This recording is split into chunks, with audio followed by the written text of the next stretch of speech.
Good wishes to all of you. m.laxmikant 15 topic interstate relations audiobook.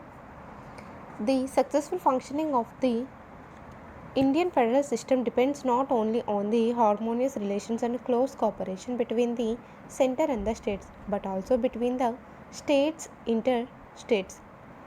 Hence, the constitution makes the following provisions with regard to interstate committee: adjudication of interstate water disputes, coordination through interstate councils, mutual recognition of public acts, records, and judicial proceedings, freedom of interstate trade, commerce, and intercourse. In addition, the zonal councils have been established by the Parliament to promote interstate cooperation and coordination. Interstate water disputes. Article 262 of the Constitution provides for the adjudication of interstate water disputes. It makes two provisions. Parliament may by law provide for the adjudication of any dispute or complaint with respect to the use, distribution, and control of waters of any interstate river and river valley. Parliament may also provide that neither the Supreme Court nor any other court is to exercise jurisdiction in respect of any such dispute or complaint. Under this provision, the Parliament has enacted two laws, the River Boards Act 1956 and the Interstate Water Disputes Act 1956. The Rivers Board Act provides for the establishment of river board for the regulation and development of interstate river and river valleys. A river board is established by the central government on the request of the state governments concerned to advise them. The Interstate Water Disputes Act empowers the central government to set up an ad hoc tribunal for the adjudication of a dispute between two or more states in relation to the waters of an interstate river or river valley. The decision of the tribunal would be final and binding on the parties to the dispute. Neither the Supreme Court nor any other court is to have jurisdiction in respect of any water dispute which may be referred to such a tribunal under this act.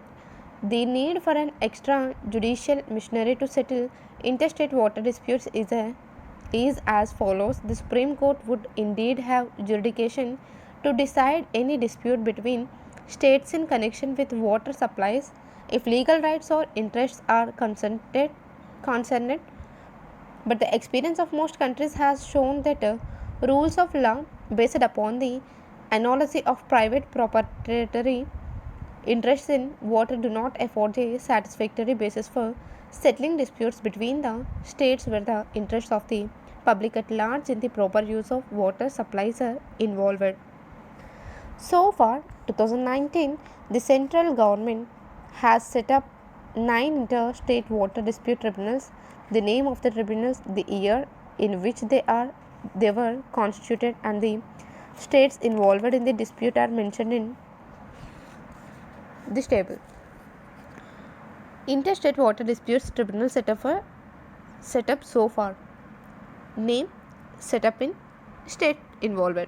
Krishna Water Disputes Tribunal 1 1969, Maharashtra, Karnataka and Andhra Pradesh. Godavari Water Disputes Tribunal 1969, Maharashtra, Karnataka, Andhra Pradesh, Madhya Pradesh and Odisha. Narmada Water Dispute Tribunal 1969, Rajasthan, Gujarat, Madhya Pradesh and Maharashtra. Ravi and Bias Water Disputes Tribunal 1986, Punjab, Haryana and Rajasthan. Kaveri Water Dispute Tribunal 1990, Karnataka, Kerala, Tamil Nadu and Puducherry. Krishna Water Dispute Tribunal 2, Maharashtra, Karnataka and Andhra Pradesh, 2004. Vansadhara Water Dispute Tribunal 2010, Odisha and Andhra Pradesh. Mahadayi Water Disputes Tribunal 2010, Goa, Karnataka and Maharashtra. Mahanadi Water Disputes Tribunal 2018, Odisha and Chhattisgarh. Interstate Councils.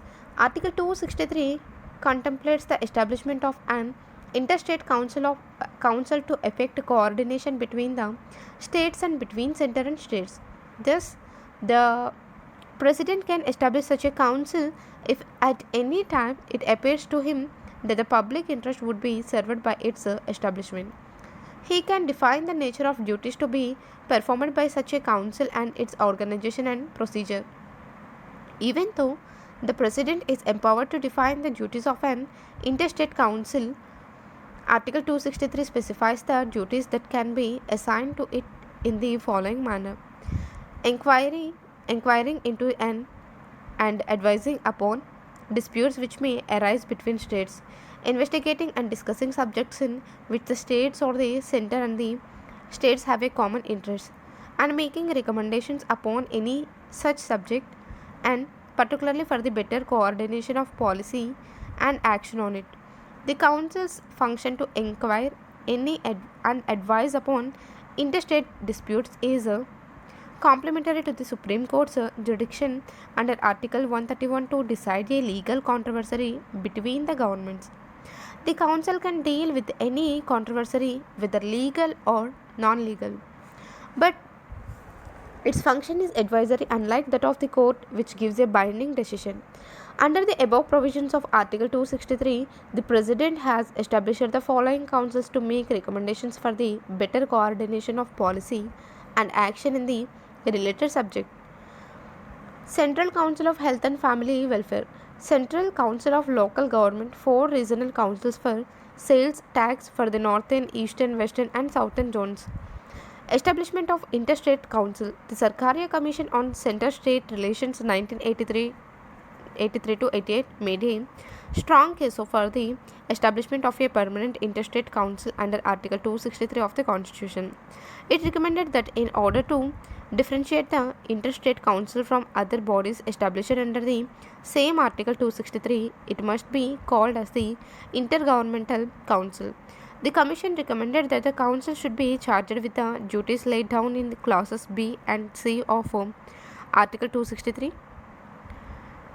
In pursuance of the above recommendations of the Sarkaria Commission, the Janata Dal government headed by V.P. Singh established the Interstate Council in 1990. It consists of the following members: Prime Minister as the chairman, Chief Minister of all the states, Chief Ministers of Union Territories having legislative assemblies, Administrators of Union Territories not having legislative assemblies, Governors of state under President's rule, 6 central cabinet ministers including the Home Minister to be nominated by the Prime Minister, 5 ministers of cabinet rank, Minister of State independent charge nominated by the Chairman of the Council, that is Prime Minister, are permanent invitees to the Council. The Council is a recommendatory body on issues relating to interstate, center-state, and center-union territories relations. It aims at promoting coordination between them by examining, discussing, and deliberating on such issues. Its duties in detail are as follows: investigating and discussing such subjects in which the state or the center have a common interest, making recommendations upon any such subject for the better coordination of policy and action on it, and deliberation upon such other matters of general interest to the states as may be referred to it by the chairman. The council may meet at least thrice in a year. Its meetings are held in camera and all questions are decided by consensus. There is also a standing committee of the council. It was set up in 1996 for continuous consultation and processing of matters for the consideration of the council. It consists of the following members: Union Home Ministers as the chairman, 5 Union Cabinet Ministers, 9 Chief Ministers. The council is assisted by a secretariat called the Interstate Council Secretariat. This secretariat was set up in 1991 and is headed by a secretary to the Government of India. Since 2011, it is also functioning as the Secretariat of the Zonal Councils. Public acts, records, and judicial proceedings. Under the Constitution, the jurisdiction of each state is confined to its own territory. Hence, it is possible that the acts and records of one state may not be recognized in another state. To remove any such difficulty, the Constitution contains the full faith and credit clause, which lays down the following: full faith and credit is to be given throughout the territory of India to public acts, records, and judicial proceedings of the center and every state. The expression public acts of the government. The expression public record includes any official book, register or record made by a public servant in the discharge of his official duties. The manner in which and the conditions under which such acts, records and proceedings are to be proved and their effect determined would be as provided by the laws of Parliament. This means that the general rule mentioned above is subject to the powers of Parliament to lay down the mode of proof as well as the effect of such acts, records and proceedings of one state in another state. Final judgments and orders of civil courts in any part of India are capable of execution anywhere within India within India without the necessity of a fresh suit upon the judgment. The rule applies only to civil judgments and not to criminal judgments. In other words, it does not require the courts of a state to enforce the penal laws of another state. Interstate trade and commerce. Article 301 to 307 in Part 8 of the Constitution deals with the trade, commerce and intercourse within the territory of India. Article 301 declares that a trade, commerce and intercourse throughout the territory of India shall be free. The object of this provision is to break down the border barriers between the states and to create one unit with a view to encourage the free flow of trade, commerce and intercourse in the country. The freedom under this provision is not confined to interstate trade, commerce and intercourse but also extends to intrastate trade, commerce and intercourse. Thus, Article 301 will be violated whether restrictions are imposed at the frontier of any state or at any prior or subsequent stage. The freedom guaranteed by Article 301 is a freedom from all restrictions except those which are provided for in the other provisions, Article 302 to 305 of Part 8 of the Constitution itself. These are explained below. Parliament can impose restrictions on the freedom of trade, commerce and intercourse between the state or within a state in public interest. But the Parliament cannot give preference to one state over another or discriminate between the states except in the case of scarcity of goods in any part of India. The legislature of a state can impose reasonable restrictions on the freedom of trade, commerce and intercourse with that state or within that state in public interest. But a bill for this purpose can be introduced in the legislature only with the previous sanction of the President. Further, the state legislature cannot give preference to one state over another or discriminate between the states. The legislature of a state can impose on goods imported from other states or the union territories any tax to which similar goods manufactured in that state are subject. This provision prohibits the imposition of discriminatory taxes by the state. The freedom under Article 301 is subject to the nationalization laws, that is, laws providing for monopolies in favor of the center or the states. Thus, the Parliament or the state legislators can make laws for the carrying on by the respective government of any trade, business, industry or service, whether to the exclusion, complete or partial, of citizens or otherwise. The Parliament can appoint an appropriate authority for carrying out the purposes of the above provisions relating to the freedom of trade, commerce and intercourse and restrictions on it. The Parliament can also confer on that authority the necessary powers and duties, but no such authority has been appointed so far. Zonal councils. The zonal councils are the statutory and not the constitutional bodies. They are established by an act of the Parliament, that is, States Reorganization Act of 1956. The act divided the country into 5 zones: northern, central, eastern, western and southern, and provided a zonal council for each zone. While forming these zones, several factors have been taken into account which include the natural divisions of the country, the river systems and means of communication, the cultural and linguistic affinity and the requirements of economic development, security and law and order. Each zonal council consists of the following members: Home Ministers of central government, Chief Ministers of all the states in the zone, 2 other ministers from each state in the zone, administrator of each union territory in the zone. Besides, the following persons can be associated with the zonal council as advisors without the right to vote in the meetings: A person nominated by the Niti Aayog, Chief Secretary of the Government of each state in the zone, and Development Commissioner of each state in the zone.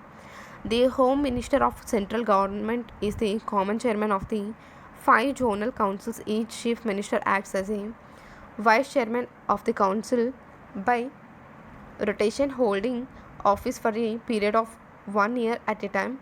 The zonal councils aim at promoting cooperation and coordination between states, union territories, and the centers. They discuss and make recommendations regarding matters like economic and social planning, linguistic minorities, border disputes, interstate transport, and so on. They are only deliberative and advisory bodies.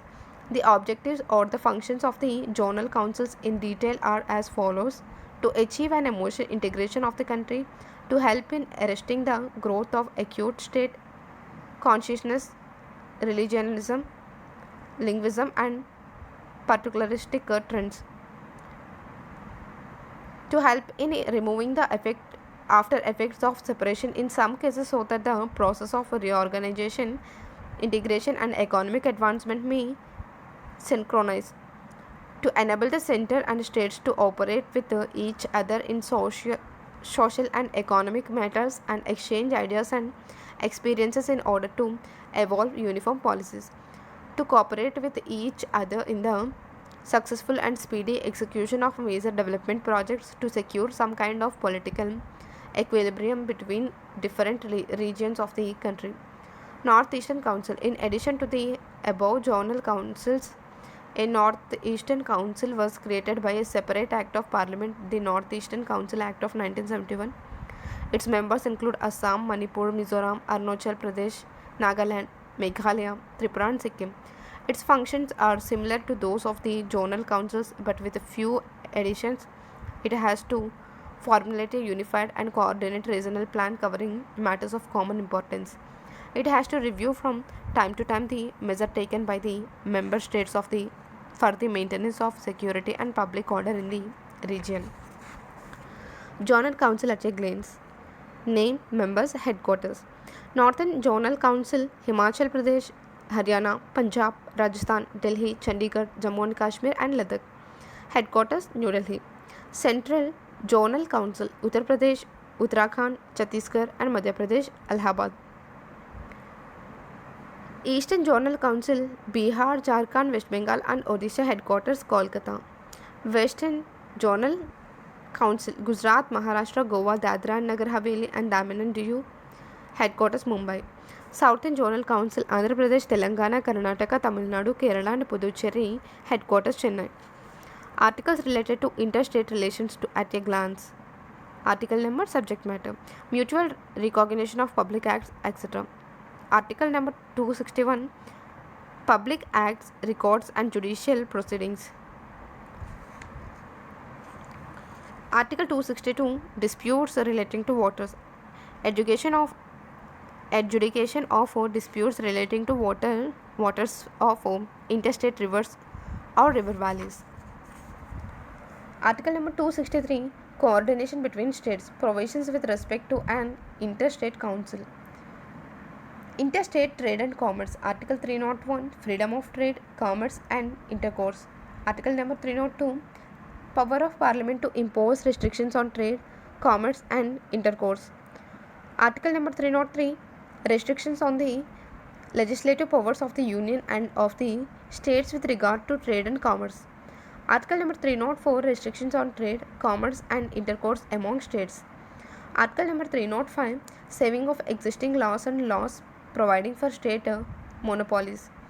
Article number 306, power of certain states in Part B of the first schedule to impose restrictions on trade and commerce, repealed. Article number 307, appointment of authority for carrying out the purpose of Articles 301 to 304. Notes and references. Report of the Joint Parliamentary Committee, Select Committee of the House of Lords appointed to join with a Committee of the House of Commons to consider the future government of India. MP Jain, Indian Constitutional Law, Vadhva, 4th edition, page 382.